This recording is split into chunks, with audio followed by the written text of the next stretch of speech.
Salam sehat Sobat Solusi Pintar, kita kali ini kembali dengan perjuangan Mark Zuckerberg dan Facebook. Mark Zuckerberg, semua orang pasti mengenalnya kecuali mereka yang tidak mengenal Facebook, padahal semua orang bisa dikatakan tahu dan mengenal Facebook. Bahkan, dengan 2,7 miliar pengguna aktif, bisa dikatakan hampir semua orang yang melek teknologi memiliki akun Facebook, dari mulai mahasiswa sampai wali kota bahkan presiden termasuk juga selebriti. Melihat hal ini tentunya Mark sudah bisa dikatakan sukses, dan kesuksesan ini tidak terlepas dari apa yang ia lakukan atau perjuangkan. Meskipun begitu, Mark bukannya tidak pernah gagal. Hanya saja ia terus belajar dari kegagalan hingga nama Mark Zuckerberg sangat dikenal saat ini.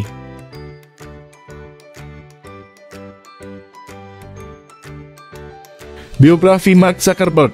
Mark Zuckerberg lahir pada tahun 1984 di White Plains, New York. Sejak kecil, Mark suka dengan komputer, dari mulai memakainya hingga belajar membuat program komputer. Pemuda dengan nama asli Mark Elliot Zuckerberg terkenal karena telah menciptakan situs jejaring sosial bernama Facebook. Mark memiliki hobi mengotak-atik komputer dan mencoba berbagai program serta membuatnya sendiri. Kedua orang tuanya sangat mendukung bakat yang dimiliki oleh Mark, bahkan mereka membelikan komputer sejak Mark berusia 8 tahun. Bakat Mark dalam programmer komputer terlihat ketika ia telah membuat plugin ketika masih sekolah di Phillips Exeter Academy. Dia dan rekannya, D'Angelo, membuat plugin untuk MP3 player Winamp.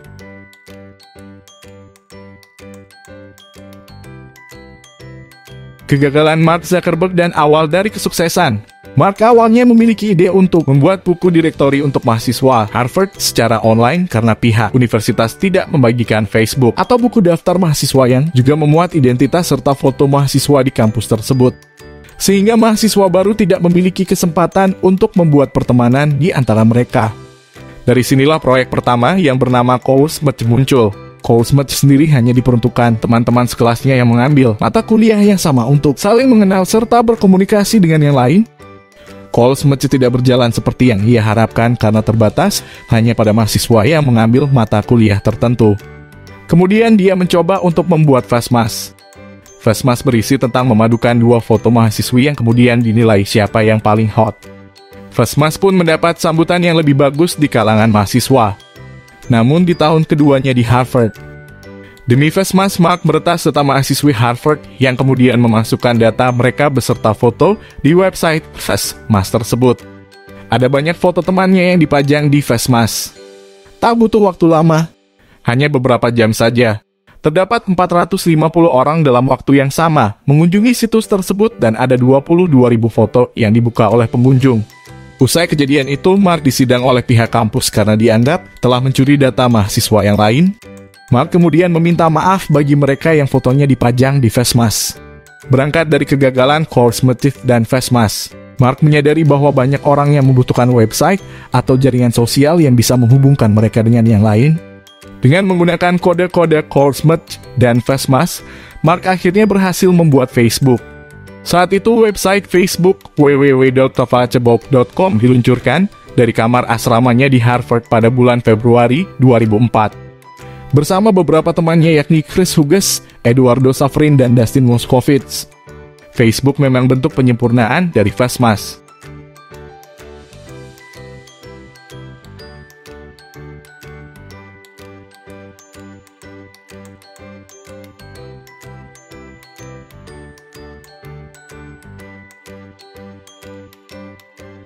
Memilih Dropout dan mengembangkan Facebook.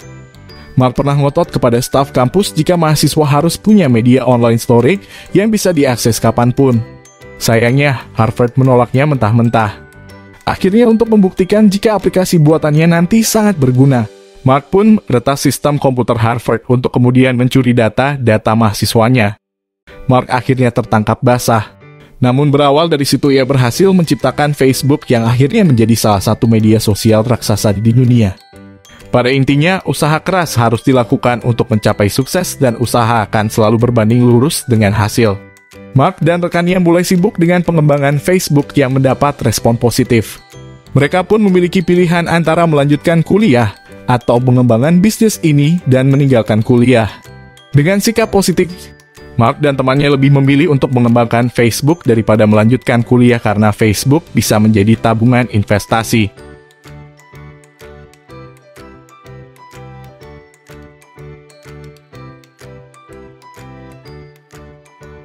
Perkembangan Facebook.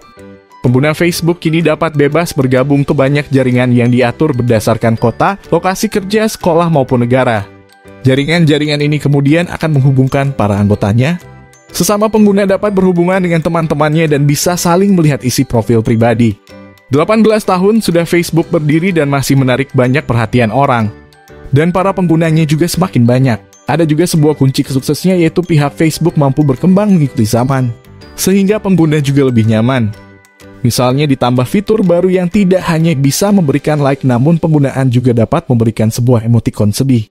Entah itu love, tertawa, kaget, dan juga marah. Pihak Facebook juga telah mengalami banyak perubahan untuk setiap tahunnya, serta terus-menerus mencoba agar bisa menyesuaikan dengan kebiasaan para penggunanya. Karena pada saat ini menjadi sebuah sosial media yang paling dominan di dunia saat ini. Facebook pun bisa dimanfaatkan untuk mencari rezeki untuk sebagian orang, mencari jodoh, dan juga sebagai tanya jawab sebuah forum seperti grup. Tidak hanya itu, Facebook juga sebagai platform layanan streaming untuk game dengan menghadirkan Facebook Gaming.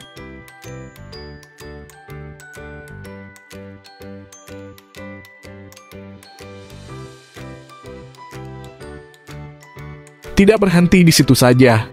Facebook, situs web jejaring sosial terbesar di dunia, terus meraih kesuksesan gemilang dari waktu ke waktu. Platform besutan Mark Zuckerberg dan kawan-kawannya di Harvard College ini pertama kali dibuat pada 2004. Awalnya, Facebook hanya digunakan untuk kalangan mahasiswa Harvard. Tak lama kemudian, media sosial ini berkembang keluar universitas hingga khalayak umum. Sejak saat itu, perusahaan Facebook tumbuh menjadi perusahaan raksasa berskala global dengan 2,8 miliar pengguna dan kapitalisasi sahamnya mencapai 479,2 miliar dolar AS. Seperti dilansir oleh Investopedia. Lalu, Facebook juga dilaporkan menghasilkan laba bersih sebanyak 18,5 miliar dolar AS dari pendapatan sekitar 70,1 miliar dolar AS. Jumlah ini mayoritas berasal dari segmen periklanan. Apakah berhenti di situ saja? Tentu tidak. Facebook pun melakukan akuisisi terhadap beberapa perusahaan yang berpotensi menjadi rivalnya di kemudian hari. Berikut adalah 5 perusahaan unggul yang berhasil diakuisisi oleh Facebook.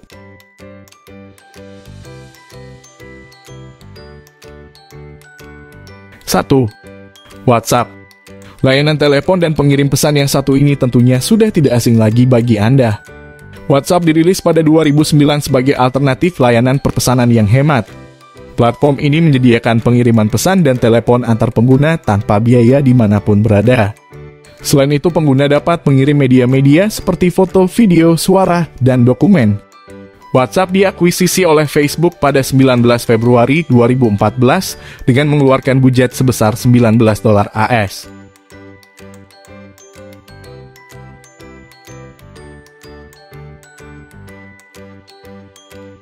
2. Instagram. Berikutnya ada Instagram yang masuk dalam jajaran perusahaan Facebook. Jejaring sosial ini merupakan platform untuk berbagi foto dan video yang diluncurkan pada 2010. Melalui aplikasi Instagram, pengguna dapat memotret, mengedit, mengunggah, maupun menandai foto dan video. Perusahaan yang mengembangkan Instagram tetap berdiri secara independen sampai akhirnya diakuisisi oleh Facebook. Pada 9 April 2012, Facebook membeli Instagram seharga 1 miliar dolar AS. 3. Onavo. Sebuah sistem besutan perusahaan Israel Onavo diluncurkan pada 2010. Onavo berfungsi sebagai penganalisis web untuk aplikasi-aplikasi ponsel yang mengukur pemakaian pengguna. Pada Oktober 2013, Onavo diperkirakan dibeli dengan harga antara 100 atau 200 juta dolar AS oleh Facebook. Itu karena pembelian Onavo memang tidak ditujukan secara terang-terangan kepada publik. 4. Beluga. Satu lagi layanan perpesanan selain WhatsApp yang diakuisisi oleh Facebook, yakni Beluga. Platform ini diluncurkan pada 2010 dan dibeli Facebook setahun kemudian, tepatnya pada 2 Maret 2011. Namun tidak ada yang tahu berapa jumlah yang dibayarkan Facebook untuk mengakuisisinya. Beluga berubah menjadi platform andalan Facebook, yakni Messenger. 5. Oculus VR. Tidak lama setelah mengakuisisi WhatsApp, Facebook kembali membeli sebuah perusahaan, yakni Oculus VR. Perusahaan teknologi realitas virtual ini Didirikan pada 2012 dan terkenal dengan produknya yang bernama Oculus Rift, sebuah headset VR yang dirancang untuk permainan game video. Sejak Oculus VR dibeli oleh Facebook pada 25 Maret 2014 seharga 2 miliar dolar AS, anak perusahaan tersebut telah beberapa melakukan akuisisi. Bisa dibilang pembelian paling mencolok dari Oculus VR adalah Surreal Vision, sebuah perusahaan yang fokus pada rekonstruksi pemetaan scene 3D. Metaverse, salah satu platform media sosial yang paling terkenal di jagat raya internet, Facebook telah melakukan rebranding untuk memberi sinyal dan merangkul ide-ide futuristik dengan mengangkat istilah Metaverse. CEO Facebook, Mark Zuckerberg, mengubah nama perusahaannya menjadi Meta Platforms Inc. atau disingkat Meta. Metaverse sendiri sulit untuk dijelaskan karena belum tentu akan ada. Namun, mengingat hampir berjumlah 3 miliar orang yang menggunakan Facebook setiap bulannya, Mark Zuckerberg akhirnya mengungkapkan saran tentang perubahan arah yang patut diperhatikan. Istilah Metaverse bukan merupakan hal baru. Ide Metaverse ini berguna dan memiliki kemungkinan akan bersama kita untuk beberapa waktu.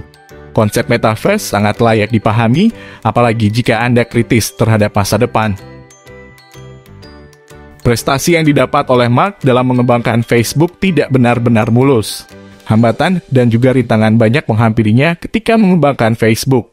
Sejumlah perkara pernah menghampirinya, termasuk dari rekannya di Harvard yang menyatakan rancangan Facebook sebenarnya merupakan tiruan dari China itu. Tidak terasa kita sudah masuk di penghujung waktu, jangan lupa untuk like dan subscribe.